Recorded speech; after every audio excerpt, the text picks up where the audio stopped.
Bien-aimés de l'Éternel, bonjour, bonsoir. Tout dépend l'heure à laquelle vous regardez cette émission. Et bienvenue dans Un jour dans Séparvis, l'émission chrétienne qui vous rapproche de Dieu grâce à l'intimité avec le Saint-Esprit.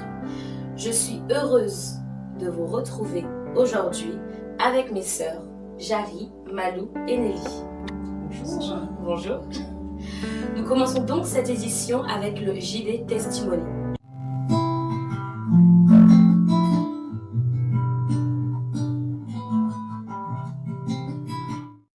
Bonjour. Alors nous allons recevoir aujourd'hui la sœur Malou, ici présente, qui est présentatrice et qui va nous partager son témoignage. Bonsoir, merci. Donc je me présente, comme la sœur Jari l'a dit, je m'appelle Malou, donc je suis membre de l'église Parole de Grâce, Paris. Voilà. Et justement, depuis combien de temps êtes-vous membre de cette église ? Je suis membre de l'église depuis le mois de juin 2016. Ouais, depuis le mois de juin 2016. Est-ce que tu étais chrétienne avant ? Est-ce que tu connaissais Jésus ? Pas du tout. J'étais catholique avant. Je ne connaissais pas du tout le Seigneur. C'est vraiment à l'église Parole de Grâce que j'ai appris à le connaître. Voilà. Très bien. Et justement, comment est-ce que s'est passée cette conversion ? Raconte-nous un peu ton témoignage. Qu'est-ce qui s'est passé ? Est-ce qu'il y a un événement marquant qui t'a fait venir dans cette église ? Ah oui. Donc du coup, l'année dernière, à peu près au mois de avril-mai, j'ai été très malade. J'ai eu des problèmes à l'estomac. Donc des douleurs au ventre vraiment très intenses. C'était pendant la nuit que ça m'a pris, je me suis réveillée pendant la nuit avec des douleurs vraiment insupportables. Donc je suis allée aux toilettes et j'ai fait mes selles. Et en regardant, en fait, je vois que c'était du sang. Donc c'était vraiment du sang. En fait, ça m'a vraiment choquée. Donc j'ai commencé à pleurer, j'ai appelé ma mère, j'ai dit « Maman, regarde, il y a du sang, c'est quoi ?» Elle m'a dit « Alors là, faut même pas jouer avec ça. Appelle directement les ambulances, on va directement à l'hôpital. » Donc je suis partie à l'hôpital, les médecins m'ont pris en charge, ils m'ont fait des prises de sang, ils ont fait des analyses de mes selles, ils m'ont mis sous perfusion, ils m'ont donné des calmants, etc. Et puis ils me disent qu'au final qu'ils n'ont rien trouvé, que je n'avais rien. Donc du coup je leur disais mais c'est pas possible, j'ai vraiment des douleurs au ventre, comment est-ce que je n'ai rien, j'ai vraiment mal quoi. Puis après ça, du coup, ils m'ont dit bah écoutez, essayez de rentrer chez vous, prenez des spasfons pour calmer la douleur au ventre et puis ça va passer. Je leur ai dit mais en fait vous comprenez pas, quand je vais aux toilettes, j'ai des selles liquides avec du sang. Donc ils me disaient on peut rien faire, nous dans les résultats, voilà, tout est normal, essayez de vous rapprocher de votre médecin pour qu'il puisse vous faire des analyses un peu plus poussées. Donc du coup, je suis rentrée à la maison, puis ça s'était calmé un petit peu. Et puis pendant la nuit encore, ça reprend, toujours la même chose. Donc là, je me suis dit, putain, il y a vraiment un problème. C'est clair.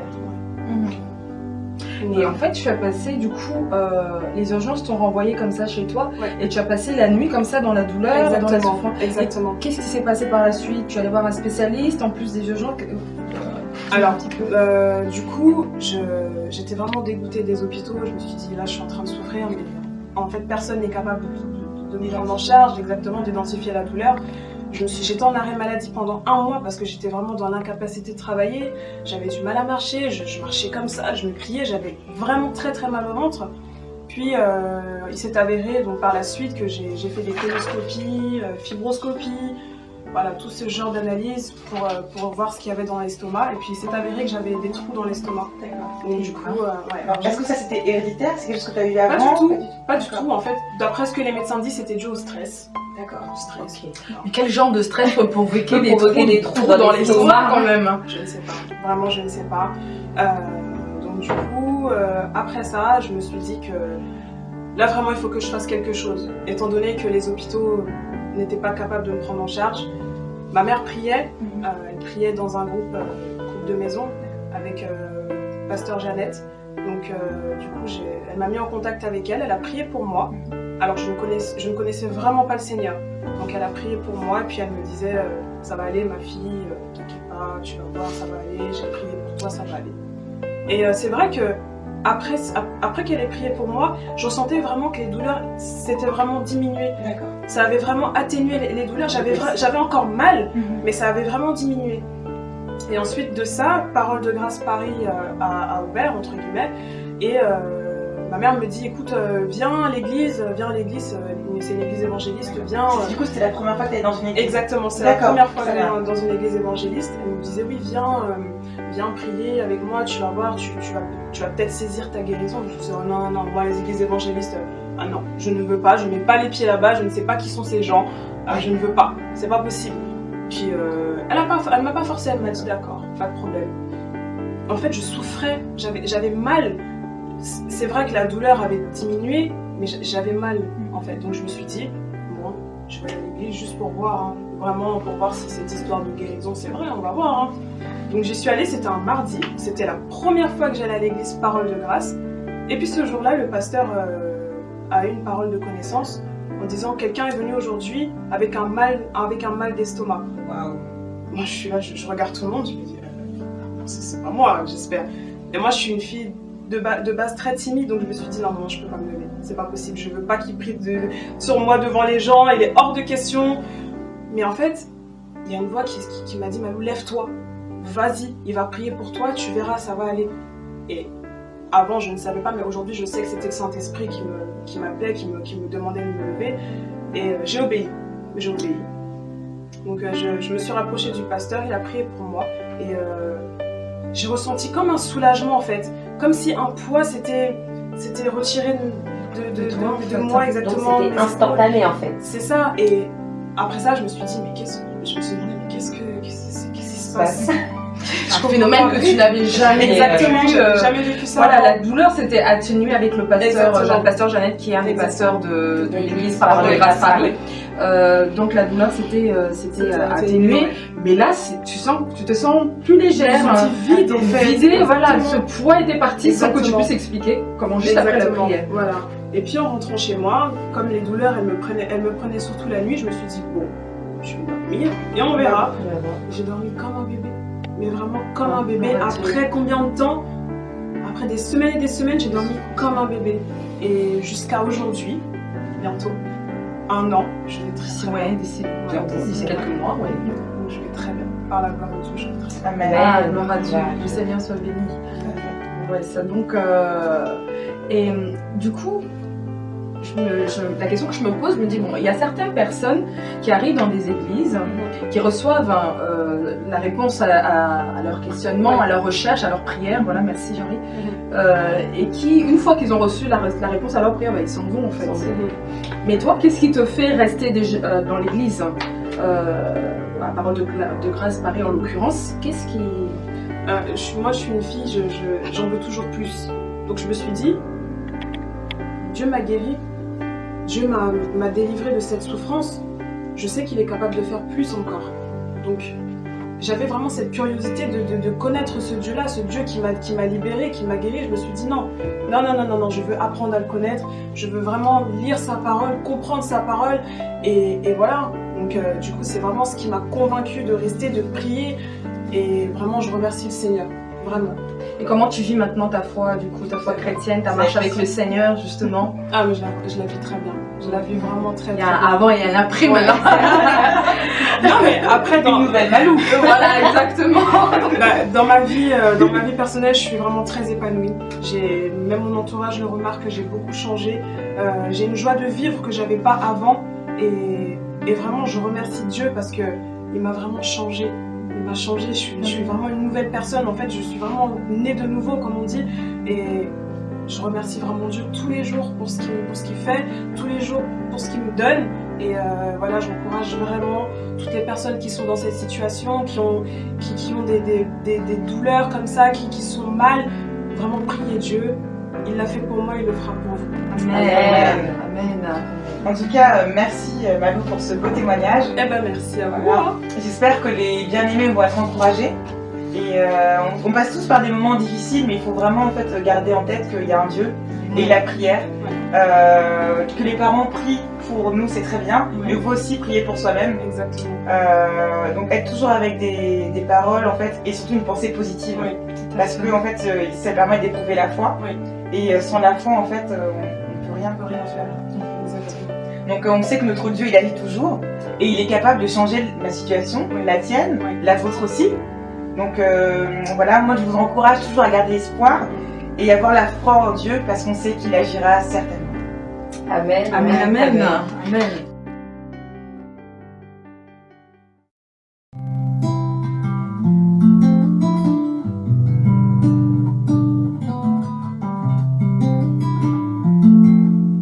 Donc je vais vous commencer par vous donner une définition de l'amitié.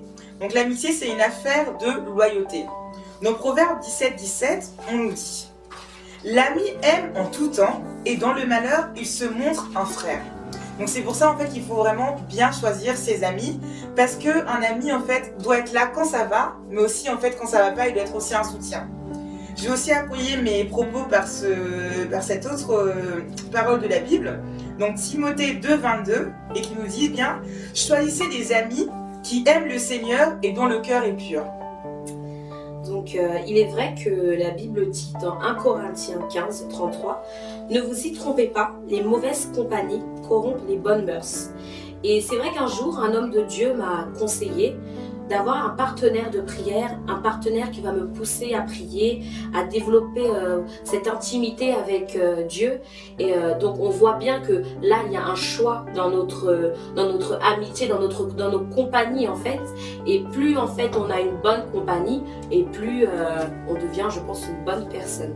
Exactement. Je te rejoins dans ce que tu dis, parce que quand on lit Jacques 4, verset 8, il est dit « Approchez-vous de Dieu et il s'approchera de vous ». Donc en fait, la démarche qu'on a envers Dieu, c'est vraiment l'homme qui doit la créer. C'est vraiment l'homme qui doit aller vers Dieu et développer cette relation amicale. Vraiment, et quand on développe cette relation amicale avec Dieu, c'est vraiment, Dieu va nous donner des personnes, des bonnes personnes qui vont nous entourer. Et ces bonnes personnes-là, ce sont des personnes avec qui nous sommes sûrs de grandir dans la foi, de grandir spirituellement. Et ça, c'est vraiment très, très, très, très, très important. Ouais. Justement, je veux rebondir sur ce que tu dis, où tu dis faire la démarche de l'homme d'aller vers Dieu, qui va créer justement cette amitié. On a quelques exemples bibliques, nos patriarches, Abraham, il y a Moïse, ou bien il y a David. Et dans le Nouveau Testament, on peut voir l'apôtre Jean. La Bible nous dit même que Jean était l'apôtre que Jésus aimait. On peut le retrouver dans Jean 13, 23. Il dit, un des disciples, celui que Jésus aimait, était couché sur le sein de Jésus. Alors être couché vraiment sur le sein de Jésus, ça dénote quand même une certaine intimité, une certaine relation. Exactement. Donc voilà. Mais maintenant, la question qu'on peut se poser maintenant, c'est si il y a vraiment, comment dire, est-ce que Dieu a des favoris? Est-ce que Dieu a ses chouchous, si on peut dire ça comme ça? Et j'ai envie de dire oui, et j'ai envie de dire non. Non, pourquoi? Parce que la Bible nous dit que Dieu ne fait exception de personne, il n'y a pas de favoritisme. On peut le lire dans Galates 2:6. Voilà, il n'a pas. D'ailleurs, il a donné son Fils unique Jésus-Christ pour tout le monde, pour quiconque croirait. C'est pas pour une seule personne, c'est pas uniquement pour Déborah ou pour Jarry, c'est pour même la personne qui est alcoolique, qui est chez lui en train de descendre des bouteilles. Jésus-Christ est mort à la croix pour cette personne. Donc il n'y a pas de favoritisme. Maintenant, qu'est-ce qui fait que il y a cette relation d'amitié qui soit plus développée avec telle ou telle autre personne? Je pense que c'est vraiment, là on retombe sur ce qu'elle a dit, sur s'approcher de Dieu, effectivement. Créer une intimité, justement. Voilà, effectivement. Avec, si je prends l'exemple par exemple de David. David, c'est un homme, la Bible dit que c'est l'homme selon le cœur de Dieu. Pourtant David, il en a commis des fautes. Hein. Il en a commis des erreurs. Il en a commis des erreurs, mais il se trouve que il avait quand même cette humilité de savoir toujours revenir au pied de son Créateur. Il reconnaissait la suprématie et l'autorité de Dieu. Et il revenait toujours se baisser. Et puis donc il a créé cette intimité. Une relation carrément. Ouais, cette relation qui allait dans les deux sens du couple. Qui était réciproque. Qui était tout à fait réciproque. Et autre chose que je voulais quand même souligner concernant l'amitié, donc là du coup l'amitié entre l'homme et Dieu, la Bible nous dit en fait dans 1 Jean 5, 3, en effet l'amour de Dieu consiste à respecter ses commandements. En fait, Dieu considère comme ami celui qui met sa parole en pratique, celui qui honore sa parole, celui qui ne l'écoute pas seulement, mais qui décide de ranger, de mettre sa vie en ordre. Jésus-Christ le disait d'ailleurs quand sa mère et ses frères sont venus le chercher. Il dit, voilà, ma famille, mes frères et mes sœurs sont ceux qui font la volonté de celui qui m'a envoyé, de mon Père. Voilà, donc je pense que ça résume un peu, et ça nous éclaire un petit peu sur ce sujet-là qu'est l'amitié. Donc nous terminons sur le sujet de l'amitié. Donc la semaine prochaine, nous verrons un autre thème que nous allons aborder. Donc nous passons maintenant au JD Prêching.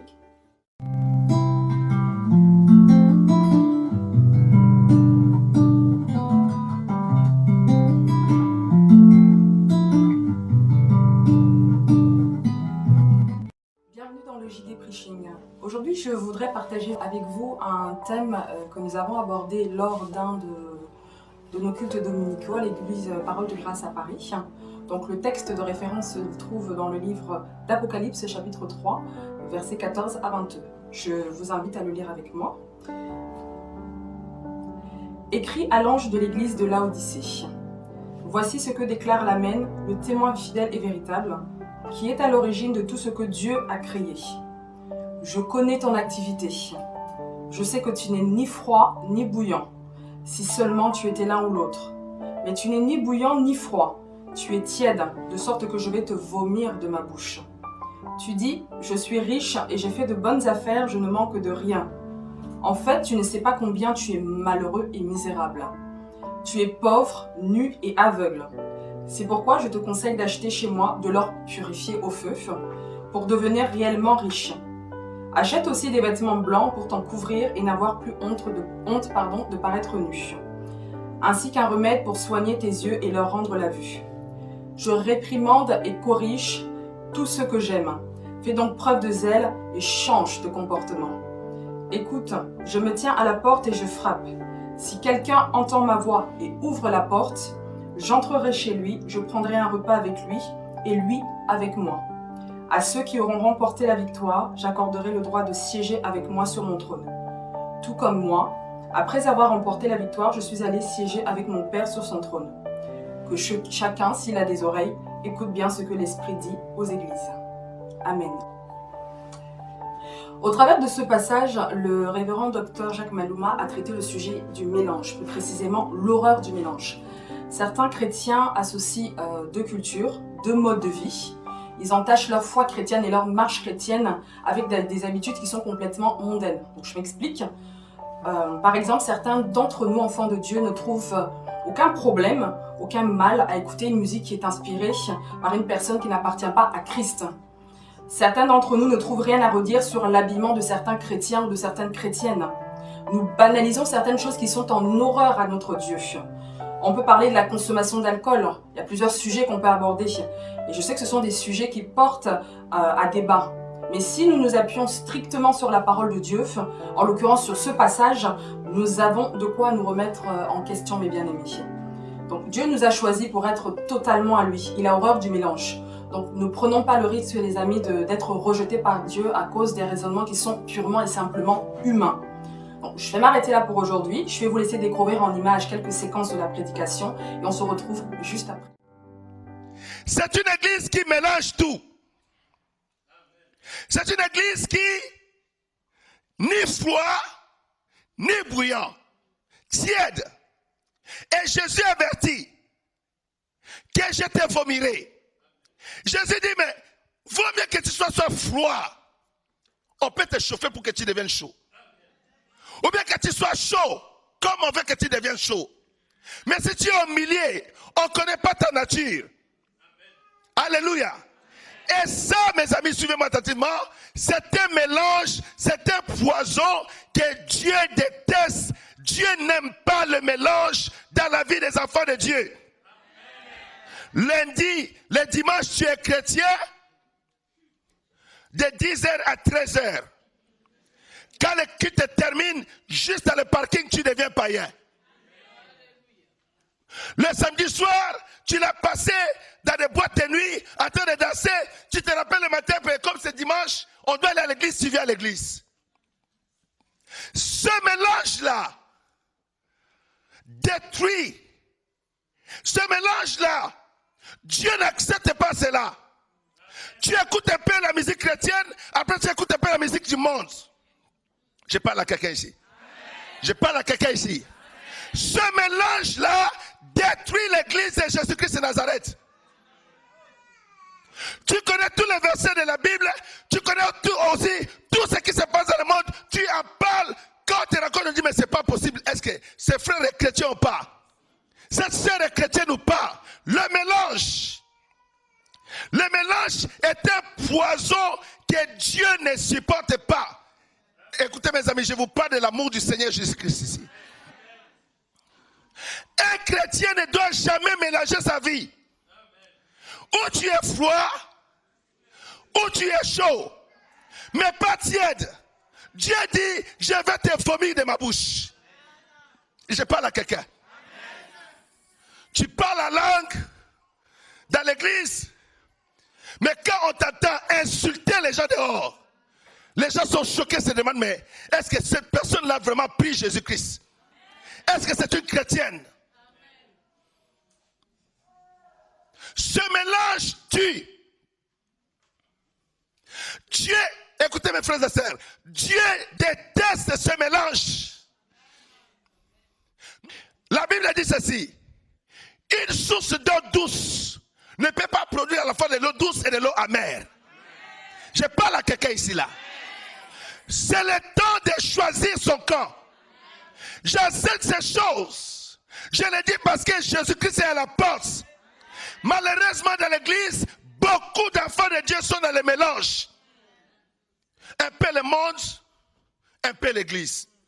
Un peu la Bible, un peu les discours. Un peu écouter les musiques du monde, un peu écouter Gaël, Franck Moulaja, écouter un peu nos soeurs, nos frères quoi, qui chantent pour Jésus. Tu les écoutes de temps en temps. Oh, ça tue la vie chrétienne. Suivez-moi mes amis. Pourquoi beaucoup de chrétiens ne s'épanouissent pas? Vous voyez des chrétiens qui sont fervents d'esprit. Ils sont remplis de la gloire de Dieu. Ils sont dans la prière, dans la méditation. Ils commencent à servir dans l'église. On voit que Dieu commence à fonctionner dans leur vie. Qu'est-ce qui s'est passé? Ils ont fait un choix. Ils ont fait un choix de dire non au monde à 100% et dire oui à Jésus à 100%. Je voulais entendre un grand amen à ce lieu. Ils ont dit non au monde à 100%, oui à Jésus à 100%. Vous pouvez retrouver l'intégralité de la prédication sur le lien que vous avez en barre d'informations en commentaire. Je vais conclure en vous exhortant à lire et à méditer le livre de 1 Pierre 2, verset 9, qui nous dit ceci. Vous, au contraire, vous êtes une race élue, un sacerdoce royal, une nation sainte, un peuple acquis, afin que vous annonciez les vertus de celui qui vous a appelé des ténèbres à son admirable lumière. Que Dieu vous bénisse.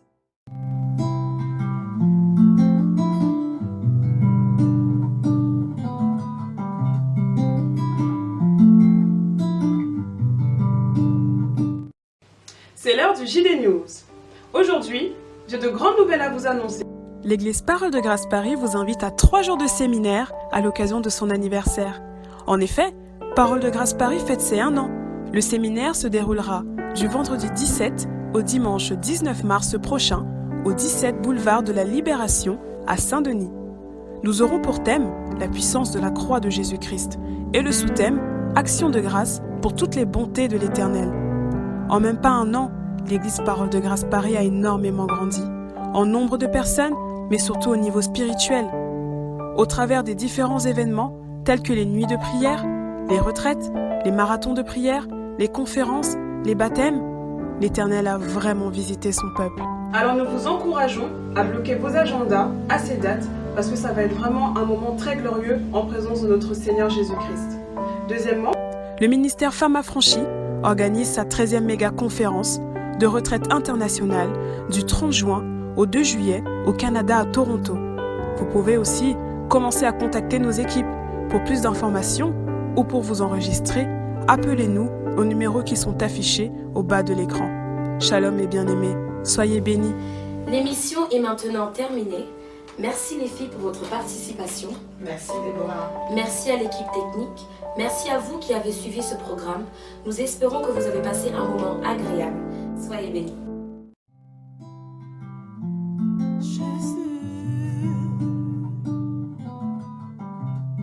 Jésus. Un jour dans tes parvis vaut mieux que 1000 ailleurs. Un jour dans ta présence vaut mieux qu'une vie ailleurs. Un jour auprès de toi vaut mieux qu'une vie sans toi. Tel est mon désir, toute ma vie t'appartenir.